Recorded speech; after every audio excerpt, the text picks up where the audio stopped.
Lokrashtra news channel को subscribe करें और बेल आइकॉन दबाएं। जरूर कहें। हिंगोली तालुक्यामध्ये दाटेगाव, डिग्रस, राहुली, संकुत पिपरी या परिसरामध्ये टाटा पॉवर यांचं सोलार काम चालू आहे 1200 एकरामध्ये। या 1200 एकरामध्ये मागील 3-4 महिन्यापासून या परिसरातले सर्व वृक्षतोडी यांनी केलेली आहे। मागील जवळपास या 3-4 महिन्यामध्ये जवळपास 1.25 लाख झाडे यांनी तोडलेली आहेत आणि याच्यावर कुठलीही वन विभागाने कारवाई केलेली नाही। कारवाई न करण्याचं काम म्हणजे यांची हातमिळवणी झालेली आहे।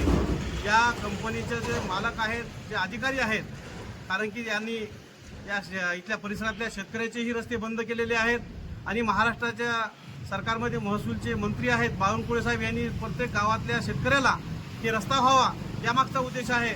पण या कंपनीचे आणि या वन विभागाच्या अधिकाऱ्यांनी यांच्याशी हातमिळवणी करून त्याच्यात काहीतरी मलिदा मिळवण्यासाठी हे यांचं षडयंत्र आहे।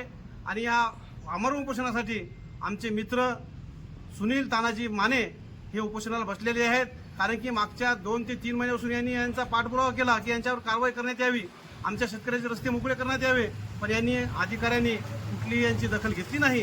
म्हणून आज मजबुरीने आम्ही या ठिकाणी उपोषणाला बसलेलो आहेत। त्यांच्या पाठिंब्यासाठी आम्ही या ठिकाणी आलेलो आहोत आणि या जर समजा निवेदनाचं यांनी जर समजा जर खऱ्यानं जर पाठपुरावा केला नाही, यांना न्याय जर मिळाला नाही, याच्याविषयी मोठं आंदोलन आम्ही करणार आहेत। याची नोंद या वन विभागाने घ्यावी आणि या टाटा कंपनीच्या अधिकाऱ्यांनी घ्यावी।